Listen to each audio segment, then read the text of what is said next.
आज शाम को मेरी बेटी स्कूल से आ गई। आने के बाद में बोलने लगी, मम्मी कुछ मिठाई का खान नाश्ता बना दो ना। मैं बोली मिठाई का नाश्ता कैसे बनाऊँ? वो बोली कुछ पोहा से बनाओ, वो भी हेल्दी होगा और खाने में भी बहुत ही टेस्टी लगेगा। मैं बोली चल ठीक है, तेरा आज मन रखते हुए मैंने एक पोहा का और एक बहुत ही हेल्दी रेसिपी मैं तेरे लिए बना के रेडी करूँगा और तेरे को भी बहुत ही पसंद आएगा। तो इसी सोच से मैंने चली गई किचन पे। किचन में देखी गुड़ है और पोहा है। उसी पोहा और गुड़ को मिक्स करते हुए आज मैंने बना दिया घर में रखे हुए 2 से 3 चीज़ों से पूरा मंदिर जैसा पोहा का हलवा। तो चलिए बनाते हैं। तो इस पोहा का हलवा के लिए हमको यहाँ पे चाहिए 2 कप पानी। तो उसी 2 कप पानी देकर यहाँ पे हमको 1 कप यहाँ पे हमको गुड़ देना है। तो देखिए दोस्तों, और यहाँ पे 4 इलायची को उसका बीज निकाल के उसका छिलका ही यहाँ पे हमको डालना है और इन सभी चीज़ों को अच्छे से मिक्स करना है। और इसको पानी को अभी 5 से 6 मिनटों के लिए 2 से 3 उबाल आ जाने के तक इसको अभी हम पकाएंगे। तो देखिए दोस्तों, 5 मिनट हमारा अच्छे से बॉईल हो गया है। तो देख सकते हो यहाँ पे हमको सीरा नहीं बनाना है कि 1 तार 2 तार बनाने के लिए बिल्कुल ज़रूरत नहीं है। बस 2 से 3 मिनट अच्छे से उबाल आने के बाद में इसको अभी हम गैस को बंद कर देंगे। तो गैस बंद करने के बाद में और एक पैन यहाँ पे रखेंगे और पैन में डालेंगे देसी घी। तो देख सकते हो दोस्तों, यहाँ पे मैंने देसी घी 1 चम्मच डाले हैं। तो यहाँ पे मैंने 3 चम्मच ड्राई फ्रूट्स, आपका मनपसंद जो भी ड्राई फ्रूट्स है आप यहाँ पे आप ऐड कर सकते हो। मैंने यहाँ पे काजू और बादाम और यहाँ पे पम्पकिन का कद्दू का बीज यहाँ पे मैंने डाल दिए हैं और इसको स्लो फ्लेम में हमको कुछ सेकंड के लिए फ्राई करना है। याद रखिएगा दोस्तों, हाई फ्लेम में बिल्कुल फ्राई मत कीजिएगा क्योंकि ऊपर से पूरा जल जाएगा। तो 2 से 3 मिनट हो गए हैं। तो देखिए हमारा जो सारे ड्राई फ्रूट्स हैं वो अच्छे से पूरा फ्राई हो गया है। तो चलिए इस हमारा ड्राई फ्रूट सारे हम निकाल लेंगे। उसी पैन में हम और 1 चम्मच यहाँ पे हमको घी डालना है। घी डालने के बाद में मैंने यहाँ पे 1 कप यहाँ पे पोहा, कच्चा पोहा यहाँ पे मैंने डाल रही हूँ। तो दोस्तों देखिए पोहा डालते हुए पूरा अच्छे से फुला फुला और चटक जाता है पोहा। तो इसी तरीके से 2 से 3 मिनटों तक इसको अभी स्लो फ्लेम में हमको पोहा को फ्राई करना है। तो देखिए कितना करारा और क्रिस्पी बन के रेडी हुआ है। तो अभी हम क्या करेंगे, उसी कप से माप के आधा कप यहाँ पे नारियल का बुरादा यहाँ पे हम डालेंगे। ज़्यादा नहीं डालना है, आधा कप ही यहाँ पे काफ़ी है। आप जितना बनाते हो उसी कप के बस कटोरी सेट कीजिए, सारे चीज़ उसी से माप कर लीजिएगा। तो देखिए मैंने यहाँ पे पूरा 3 मिनट नारियल का बुरादा डालने के बाद में पूरा 3 मिनट पूरा स्लो फ्लेम में इसको मैंने फ्राई किया है। तो देखिए मैंने यहाँ पे एक तोड़ के दिखाती हूँ। तो देखिए दोस्तों एकदम क्रिस्पी और करारा बन के रेडी हुआ है ना, आपको देखते ही पता चलता होगा। तो चलिए यहाँ पे हम क्या करेंगे, और जो गुड़ का पानी हम जो बॉईल करके रखे थे वही गुड़ का पानी यहाँ पे हमको डालना है। सारे एक ही बार नहीं डालना है, इस पानी को हमको 2 बार डालना है। तो पहले एक बार डालने के बाद में फ्लेम को हाई कर दीजिएगा और इसको चलाते हुए इस पानी सारे हमको यहाँ पे ड्राई होने दीजिएगा। तो देखिए इस तरीके से हाई फ्लेम में पकाइएगा और यहाँ पे टेस्ट के हिसाब से थोड़ा सा नमक यहाँ पे डाल दीजिएगा। मीठा चीज़ है तो इसीलिए नमक थोड़ा डालना चाहिए। तो बाकी जितना भी गुड़ का पानी था वो सारे पानी यहाँ पे और एक बार डाल देना है और गैस को फ्लेम को यहाँ पे हमको हाई कर देना है और इसको अभी अच्छे से इसको उबालना है। बस 5 मिनट, ज़्यादा टाइम नहीं लगता है। तो 5 मिनट में बहुत ही अच्छे से सॉफ्ट और बहुत ही मुलायम और बहुत ही जूसीदार पोहा बन के रेडी होगा। तो आप देखते जाइए, मैं बनाते जाऊँगा। तो देखिए हमारा जो पोहा है कितना सॉफ्ट बन के रेडी हुआ है और इसको धीरे धीरे करके चलाना है दोस्तों, क्योंकि पोहा का हलवा है बहुत ही नाजुक होता है। तो इसीलिए आपको धीरे धीरे करके चलाना है। तो देखिए इस तरीके से आपको सारे चला लेना है। तो यहाँ पे देखिए दोस्तों, कहीं पे भी गुड़ का पानी बिल्कुल भी नहीं है, बहुत ही अच्छे से ड्राई हो गया है।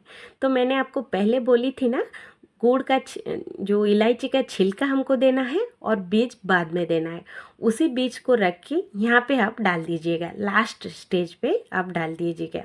और यहाँ पे अभी जो फ्राई किए थे काजू और बादाम और हमारा जो बीज जो है पम्पकिन का बीज, सारे यहाँ पे हमको डाल देना है और एक बार अच्छे से मिक्स कर देना है। यहाँ पे गैस को पूरा बंद कर देना है दोस्तों। यहाँ पे ड्राई फ्रूट्स जब भी आप डालें तभी गैस को बंद कर दीजिएगा और गैस ऑन रख के ड्राई फ्रूट्स ना डालिएगा। तो देखिए ड्राई फ्रूट्स डालने के बाद में इसको अच्छे से मिक्स कर देंगे। तो देखिए दोस्तों, कितना हमारा अच्छा सा पोहा बन के रेडी हुआ है। देखते ही आपको पता चलता होगा ना, और देखते ही आपको मुंह में पानी आ रहा होगा। मुझे पता है, क्योंकि मेरे बच्चे जब भी खाए ना, उसका टेस्ट इतना अच्छा लगा, इतना अच्छा लगा, मैंने हफ्ते में 3 से 4 बार बनाती हूँ। तो देखिए हमारा जो पोहा है एकदम सॉफ्ट है। तो चलिए इसको अभी हम और एक प्लेट में हम निकालते जाएंगे। तो देखिए दोस्तों, कितना मज़ेदार और कितना टेस्टीदार हमारा पोहा का हलवा बनके रेडी हुआ है। आप देखते ही इसको बना लेंगे, और किसी को भी पोहा का रेसिपी ना आता होगा, इस रेसिपी उसको ज़रूर आएगा, क्योंकि इतना मज़ेदार रेसिपी है ना। एक बार खाएंगे तो इसका स्वाद जो है बिल्कुल भी भूल नहीं पाएंगे। इतना अच्छा और इतना टेस्टी बन के रेडी हुआ है। हमारे घर में सब लोगों को बहुत ही पसंद आए। आप भी ज़रूर एक बार इसको बनाइए। এই ବର୍ଷ ରଜରେ ନିହାତି ଏଇ ପିଠାଟା ନିହାତି ଟ୍ରାଏ କରନ୍ତୁ, ଯେଉଁଟାକି ଏଇଟା ପଞ୍ଚ ପିଠା। ଏତେ ସୁଆଦିଆ ଆଉ ଏତେ ନରମ ଲାଗିବ, ଆପଣମାନେ ଯଦି ଥରେ ଖାଇଲା ମାତ୍ରେ ବାରମ୍ବାର ତିଆରି କରିବା ପାଇଁ ସବୁଠାରୁ ପ୍ରଥମେ ଇଚ୍ଛା ହେବ। ଆଉ ଖାସ୍ ରହିଲା, ଯେଉଁ କୌଣସି ବି ପୂଜା ପର୍ବ ଆସିଲେ ବି ସବୁଠାରୁ ପ୍ରଥମେ ଏଇ ପିଠାର ନାଁ ଆଉ ଏଇ ପିଠାର ଟେଷ୍ଟଟା ଆପଣମାନଙ୍କୁ ମନେ ପଡ଼ିବ। ଏତେ ସୁଆଦିଆ ଆଉ ଏତେ ବଢ଼ିଆ ଲାଗିବ। এই ରଜରେ ଯଦି ଆପଣମାନଙ୍କୁ ଘରକୁ କିଏ ଯଦି କୁଣିଆ ଆସନ୍ତି, ତ ନିହାତି ଏଇ ପିଠା ଯଦି ଆପଣମାନେ କରିକି ଯଦି ତାଙ୍କୁ ଖୁଆଇବେ, ତ ଆପଣମାନଙ୍କର ପ୍ରଶଂସା ତଳେ ବିଲକୁଲ ବି ପଡ଼ିବନି, ଏତେ ପ୍ରଶଂସା ଆସିବ। ତ ନିହାତି ଏଇ ପିଠାଟା ନିହାତି ଥରେ ଟ୍ରାଏ କରନ୍ତୁ। ପୁରା ନରମ, ପୁରା କେକ୍ ଭଳି ରହିବ। ଟେଷ୍ଟଟା ତ ବହୁତ ହି ବଢ଼ିଆ ରହିବ। ଆଉ ମାତ୍ର ଏଇଟା 10ରୁ 15 ମିନିଟ୍ ଭିତରେ ପୁରାପୁରି ରେଡ଼ି ହେଇଯିବ। ତ ଚାଲନ୍ତୁ ଆଜିର ଯେଉଁ ଏଇ ରଜ ସ୍ପେଶିଆଲ ପଞ୍ଚ ପିଠା ଆମେ କେମିତି ବନେଇବା, ଚାଲନ୍ତୁ ଡେରି ନ କରିକି ଦେଖି ନେବା। ଆଉ ତା ଆଗରୁ ଭିଡ଼ିଓକୁ ଯଦି ନୂଆ କରି ଦେଖୁଛନ୍ତି, ତ ଭିଡ଼ିଓକୁ ଗୋଟେ ଲାଇକ୍ କରନ୍ତୁ ଆଉ ଚ୍ୟାନେଲଟିକୁ ନିହାତି ସବସ୍କ୍ରାଇବ୍ କରନ୍ତୁ ଏମିତି ରେସିପି ଦେଖିବା ପାଇଁ। ତ ଚାଲନ୍ତୁ ପ୍ରଥମେ ଗୋଟେ ଗ୍ରାଇଣ୍ଡର ଜାର ନେବା। ତା ଦେହରେ ଦେବା ଆମେ ଅଧା କପ୍ ସୁଜି। ସବୁ ଜିନିଷ ମାପିକି ନେବେ। ସେମ୍ ସେଇ କପ୍ରେ ପୁରା ଭର୍ତ୍ତି ଏଇଠି ମୁଁ 1 କପ୍ ଏଇଠି ମୁଁ ଗହମ ଅଟା ଦେଇଛି, ଯେଉଁଟାକି ଆମେ ରୁଟି ବନାଉଛେ ସେଇ ଅଟା। ସେଇ କପ୍ରେ ମାପିକି ଏଇଠି ଆମେ 1 କପ୍ ଗୁଡ଼ ଏଇଠି ଆମେ ଦେଇଦେବା।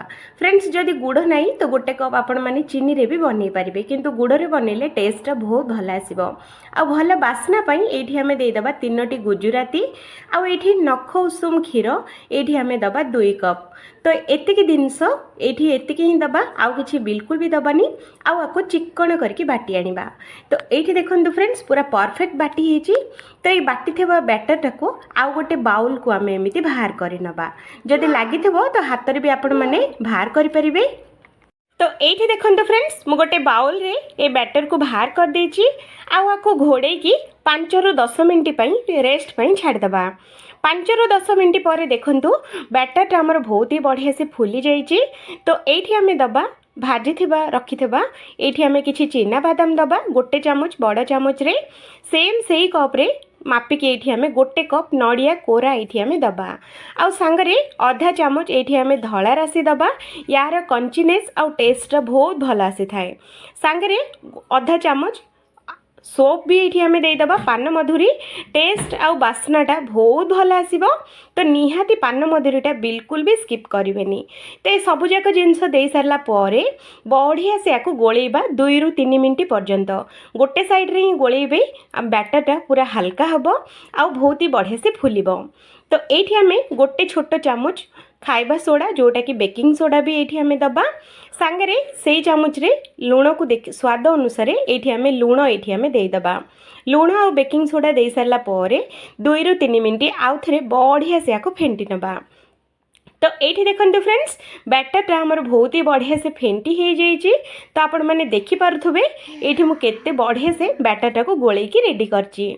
तो ये देखंतु बैटरटा एतिक ही बहलिया रखिए याठू बेसी पानिया करें कि याठू बेसी मोटा भी करें। जदि मोटा करदे पिठाटा माने फुलबनी भल लगे। तो एमती ही रखिए मु जो बैटर आपण मानक जमी बतई सेमती जदि आपण मैंने करें तो परफेक्ट होगी बन।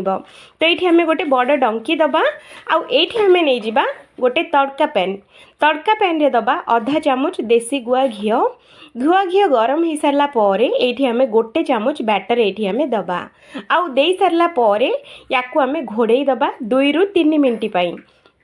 2 ରୁ 3 मिनट पर देखंतु फ्रेंड्स केते बढ़िया से आमर पिठाटा फुली जाइए देखिले ना। तो यहाँ को कढ़ई रे भी बिल्कुल भी लगभग।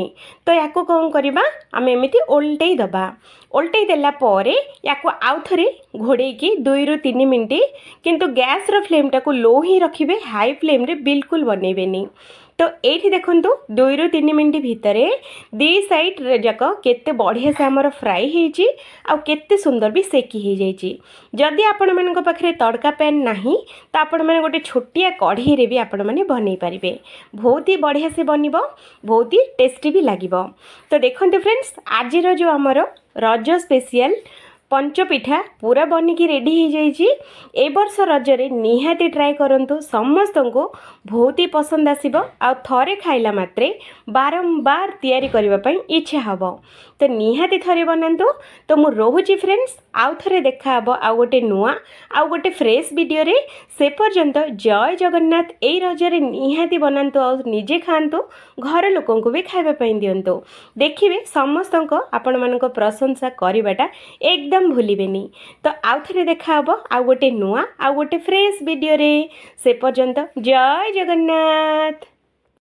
उषुना चाउल आमर बुट डाली रे इडली नुआ शुणिले ना। हाँ आज्ञा यहाँ उषुना चाउल आउ बुट डाली रे इडली बनी हेले एते सॉफ्ट आउ एते सुआदिया बनी थला जे आपण मानको सप्ताह को 2 ରୁ 3 थर बनवाई बाध्य करदेव।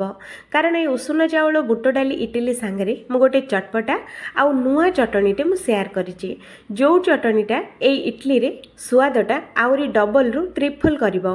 एते सॉफ्ट आउ एते टेस्टी लागिवो जे ए इडली सांगे स्पेशल चटनीटे निहाती ए वीडियोटा संपूर्ण देखंतु आउ मो परि आपण माने घरे अति सहजरे आउ अति कम सामान रे केमिति अधिक बढ़िया रोषेई करि परिबे सेही रेसिपी आम चैनल रे देखिया पाइबे। तो ये रेसिपी देखिबा पूर्व वीडियो को गोटे लाइक करंतु आ दया करके चैनल को सब्सक्राइब करंतु। तो चलंतु बनैबा प्रथमे एठी आमे नै जिबा उषुना चाउल। तो देखंतु फ्रेंड्स उषुना चाउल मु नौची 2 कप गिन्ना हो किबा गोटे कप हो सेट करंतु ता धीरे सब जिनस मापिकी नियंतु। तो ये देखो मुझे उषुना चाउल जोटा कि आम घरे भात रोषे हुए।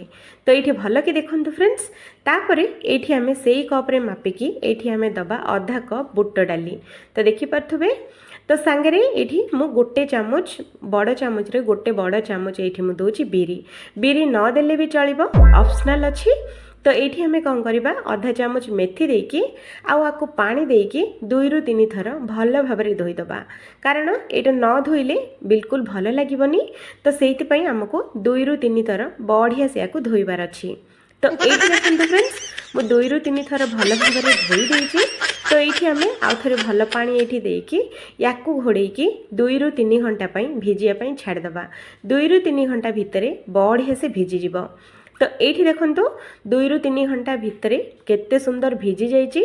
जदि आपण मानक पाखरे एते समय नाही तो ये नख उषुम गरम पानी देदेले 1 घंटा भिजिकी रेडी हो। तो तो ये देखु डाली आउ चाउल आमर दुईटी जिनस केते बढ़िया से बतुरी। तो देखिले ना एमती आमर बतुरीबा निहाती दरकार। तो ये आम कौन करवा गोटे ग्राइंडर जार नबा आउ ये ग्राइंडर जार रे आम डाली आउ चाउल सबुतक ये आम देदबा। जदि छोट जार अच्छी तो आपण मैंने दुई थर करके बाटी पारिबे। तो ये आम कौन करवा गोटे कप पानी ये आम देदबा। दे सारा पर या पूरा चिक्कण करके बाटिबे। ध्यान रखिबे खदड़िया बोली बिल्कुल रखिबेनी। तो ये देखो केते चिक्कण करके मुझे बाटी आउ बाटी बाटणटा को आउ गोटे अलग बाउल को आम बाहर करवा। आउ सांगरे आम दबा स्वाद अनुसार लुण। लुण नदेले भी चलिबो किंतु लुण देले बहुत भल। तो से लुण ये आम देकी बढ़िया से 2 ରୁ 3 मिनट पर्यंत को गोलेबा। तो एमती देखो फ्रेंड्स बढ़िया से गोले नेबे। ये देखो बैटरटा बेसी गाढ़ा ना कि बेसी पतला ना। तो या कभर करके आम 2 ରୁ 3 घंटा छाड़ीदबा। 2 ରୁ 3 घंटा पर मुझे देखा देखो फ्रेंड्स। तो ये देखो आमर इडली बैटरटा केते बढ़िया से फुली आउ केते फ्लफी बनी। देखिले ना जेमिति कि पूरा स्पंज बनी सेमिति आपण मानकु देखा जाउची ना। मु जानी ये बैटरटा आपण माने थरे बनैकी फ्रिज रे रखिकी 2 ରୁ 3 थर यूज करि परिबे। तो ये आम देखो फ्रेंड्स बैटरटा पूरा पूरी रेडी। तो या बढ़िया से टिके नाकु गोले नबा एमती करके गोले नेबे। तो देखो बैटरटा बेसी मोटा ना कि बेसी पतला भी ना। आमको जेमिति इडली बनैया बैटर दरकार सेमिति अछि। तो ये आम कौन करवा गोटे तड़का पैन बसैबा। ता देहरे दबा गोटे चामच तेल सांगरे दबा अल्प टिके नाकु बिरी आउ अल्प टिके नाकु बुट डाली माने दुईटी जिनस अधा अधा चामच। तापरे एथरे आधा चामच आम दबा सोरिष। ये 3टा जिनस को भल कि टिके स्लो फ्लेम रे भाजिबा। हाई फ्लेम रे बिल्कुल भाजिबेनी नहले पोड़ीजिब। तो ये देखो हल्का हल्का भाजी हो जाइए। ये मुझे देखा। तो ये आम कौन करवा गैस रो फ्लेम टाको लो रखिबा। आउ एठी हमें किछि काटिकी भृसुंगा पत्र एठी हमें दबा। आपण माने चाहिए गोटा भी दे परिबे। आउ सांगरे अदा आउ कंचा लंकार छेचा एठी हमें आधा चामच एठी हमें दबा। सांगरे आधा चामच जीरा भी दबा। देकी एगुड़ा को 2 ରୁ 3 सेकेंड पर्यंत फ्राए करबा। आउ गैस टाको स्लो ही रखिबे। तापरे लास्ट रे एठी हमें दे दबा धनिया पत्र देकी याको भल भाबरे गोळेई दबा। आउ एठी गैस टाको बंद कर दबा। धनिया पत्र दे सारला परे आउ बिल्कुल भी गैस लगेबेनी गैस टाको बंद कर देबे। आउ ए छुंकटा ए बैटर धिरे हम एमिति मिसेबा। तो देखंतु फ्रेंड्स एमिति करके याको पकेई देबे। तो ये टिके नाकु छुंकटा बलिकी रखंतु। मु आपण मानकु आगु को कहबी कौन करा जिवो। तो ये आम भल भाबरे बढ़िया से याको गोलेबा। तो आमको ये आउ किछि अधिक मसला बिल्कुल देबानी प्लेन रखिबा आउ सबुठारु टेस्टी बनेबा। तो ये आमको आउ किछि मसला दबा बिल्कुल दरकार नहीं। जो गुड़ा आम सब पकईचे से गुड़ा ही भल भाबरे थरे याको गोलेबा। तो ये आम बढ़िया से गोले सारला परे इडली छांच ये आम नहीं जिबा। आउ गोटे गोटे चामच बैटर ये आम दबा। आउ हाँ ध्यान रखिबे फ्रेंड्स इडली छांचरे तेल किबा घी बिल्कुल लगेबेनी कारण यहाँ बहुत सुंदर बाहर। आम छुंकरे जो तेल देइथिले ना सेई तेल रे ही बहुत सुंदर बाहरी जीवो इडली पिठा। आउ बिल्कुल भी इडली पिठारे छांचरे बिल्कुल भी लागबनी। मु आपण मानकु देखिबी देखिबे छांचरे बोली बिल्कुल लागबनी एकदम प्लेन ही कि बाहरिबो आ सॉफ्ट ही कि बाहरिबो। तो ये आम गोटे गोटे चामच देकी बैटरटा आमर इडली छांचटा पूरा आम भरी करवा। बेसी बेसी देबेनी टिके नाकु हल्का रखिबे। तापरे एठी टिके नाकु गरम पानी आम सांगरे फुटई देइथिबा। तापरे इडली छांचटा आधेरे आम ओल्हेकी याकु कभर करके 10 मिनिट पूरा स्लो फ्लेम रे सिझेइबा। तो ये सिझिला भातरे चलंतु आम चटणी बनेबा। तो चटणी पई पैन बसैकी ताधेरे गोटे चामच तेल दबा। तेल दे सारला परे एठी आम 3टी कोला रसुण आम देदबा। रसुण टिके नाकु भाजी हो सारा पर ये काटिकी रखाई टमाटो आउ पियाज। तो टमाटो मुझे ये 4टा आउ पियाज नहीं 4टा। आउ ये आम दबा स्वाद अनुसार लुण देकी अल्प टिके नाकु हलदी गुंड दबा। आउ ये आम टिके गोटे राग पई कंचा लंका ये आम देदबा। देकी आकु गोलेकी 2 ରୁ 3 मिनिट पर्यंत आकु स्लो फ्लेम रे आम फ्राए करवा। या बेसी सिझेबेनी कि बेसी भाजबेनी।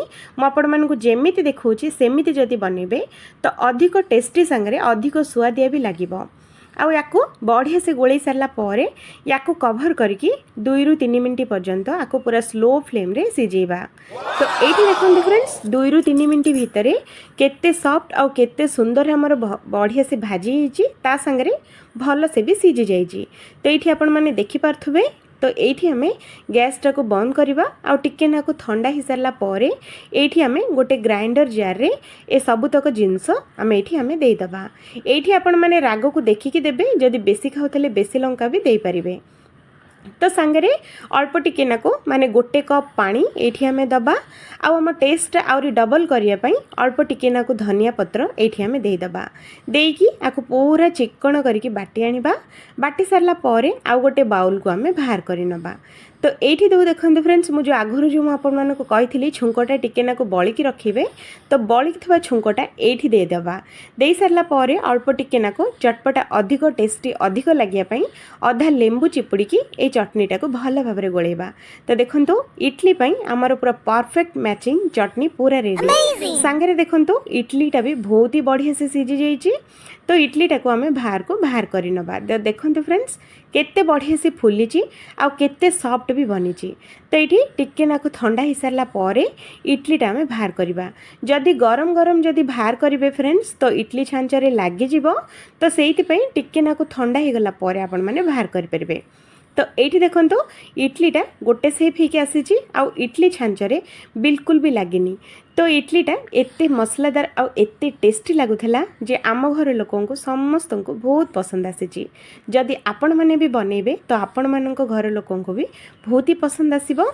जदि ये इडली रेसिपीटा तो देखो इडलीटा आमर केते सॉफ्ट आउ केते स्पंजी बनी आउ पाटी को गला मात्रे केते बेले मिले जीवो आपण माने निजे भी जानी परिबेनी। ए इडली आउ ए चटनी निहाती थरे ट्राए करंतो, आपण मानन को बहुत ही पसंद आसीबो। तो देखिले ना। तो देखंतु फ्रेंड्स इडली चटनी आमर रेडी। सब्सक्राइब निहाती करंतो। Thank you friends. आउ गोटे नुआ रेसिपी रे देखा हबो आउ थरे। से पर्यंत जय जगन्नाथ। खाओ।